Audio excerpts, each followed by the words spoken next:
Risk reward की भी हम बात करें, डर के आगे जीत है ये एक अच्छा एग्जांपल सेट कर सकते हैं, जो बिगनर है उनके लिए ये बेस्ट हो सकता है। लेकिन कहीं ना कहीं फंड जब चूज करते हैं बहुत कंफ्यूजन होती है।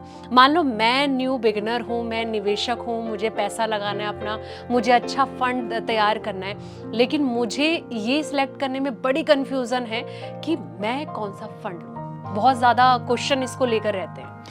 आपने बिल्कुल सही कहा, डर के आगे जीत है, लेकिन डर के आगे जीत तभी होगी जब मार्केट टूटे और अपने इन्वेस्टमेंट को डबल कर दे, तब उस डर को आप मल्टीप्लाई कर सकते हैं जीत में। अगर आपने छोड़ दिया तो शायद बहुत बड़ा पैसा नहीं बन पाया, और मार्केट से आप निकल गए तो फिर भी पैसा नहीं बनेगा। तो डर के आगे जीत तभी हो सकती है कि आप अपने पैसे को जब मार्केट टूटे तो ज़्यादा से ज़्यादा इन्वेस्ट कीजिए, ताकि कम स्तर पे, कम NAV पे आपको पैसा लगाने का मौका मिले और नंबर ऑफ यूनिट्स आपको ज़्यादा मिले। इतने सारे फंड्स हैं, कंफ्यूज हो जाते हैं कि कौन सा चूज करें, कौन सा अच्छा हमें रिटर्न देगा। तो ऐसी सिचुएशन में क्या करना चाहिए? ऐसे सिचुएशन में ना, अगर मान लेते हैं कि आप 10,000 रुपये का सिप करना चाहती हैं, है ना, तो आप इसको ना 3 भाग में डिस्ट्रीब्यूट कीजिए।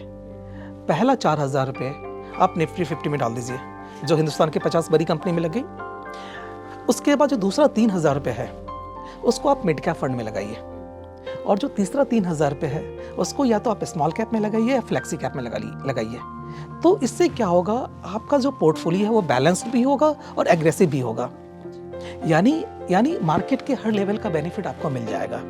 एग्रेसिव भी हो जाएगा क्योंकि आप मिड कैप में लगा रहे हो, आप स्मॉल कैप में लगा रहे हो, तो यहाँ से आपका अल्फा जनरेट होगा। अल्फा क्या होता है कि अगर मार्केट 12% के हिसाब से बढ़ रही है, अगर और ये दोनों मिड कैप स्मॉल कैप अगर आपको 15-16% रिटर्न ज़्यादा दे रहा है, तो 3% की बढ़ोतरी आपको हो जाएगी। तो आप पहली बार मार्केट में निवेश कर रहे हैं तो आप इस फार्मूला को लगा सकते हैं। फॉर्मूला तो आपने बता दिया, इतने सारे फॉर्मूलाज हमारे दर्शक देख रहे हैं, लेकिन ये होता है ना कि भाई आज की डेट में कोई एक पर्टिकुलर एक चीज़ पे ही पैसा लगाएगा। मुझे अपनी जेब से पैसा निकालना है तो पहले मैं सोचूंगी कि मुझे इस चीज़ में लगाना है, लेकिन इतनी सारी चीज़ें हैं, तो ये क्या मतलब डर वाला माहौल नहीं होगा कि इतनी सारी चीज़ों में मैं पैसा क्यों लगाऊं? एक ट्रस्ट वाली चीज़ बड़ी चीज़ होती है। डर बिल्कुल भी नहीं है मार्केट में।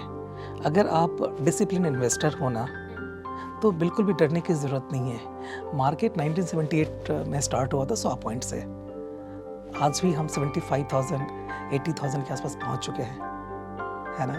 तो ये 100 पॉइंट से 80,000 का जो जर्नी है कभी भी स्ट्रेट नहीं रहा है। फ्लक्चुएशंस है मार्केट में। अगर फ्लक्चुएशंस नहीं होगा मार्केट में ना, तो आपको पैसे कमाने का मौका भी नहीं मिलेगा। आज FD में क्यों नहीं कमा पाते? क्योंकि उसमें कोई फ्लक्चुएशंस नहीं है, वो स्ट्रेट लाइन की। आज आपने इतना इन्वेस्ट कर लिया, 8 साल बाद पैसे इतने मिल जाएंगे, 10 साल के बाद आपको इतने पैसे मिल जाएंगे। लेकिन क्या आपको लगता है 6%, 7%, 8% पैसा जो FD का पैसा है वो इन्फ्लेशन को बीट कर पाएगा? नहीं ना। तो इन्फ्लेशन को बीट करने के लिए आपको इन्फ्लेशन से ज़्यादा रिटर्न चाहिए। वो कहाँ पर मिलेगा? तो इस इक्विटीज़ मार्केट मिलेगा। डर तब है जब आप 1 साल के लिए इन्वेस्ट कर रहे हो, 2 साल के लिए इन्वेस्ट कर रहे हो। अगर आपका नज़रिया 5 साल का है तो बिल्कुल भी डरने की ज़रूरत नहीं है। आप कोई भी 5 साल उठा के देख लीजिए, आपको 10 से 12% का रिटर्न आएगा ही आएगा। अच्छा, मतलब ये फिक्स है कि 10 से 12 तो उन्हें मिलेंगे ही मिलेंगे, अगर आपका 5 साल का इन्वेस्टमेंट पीरियड है तो।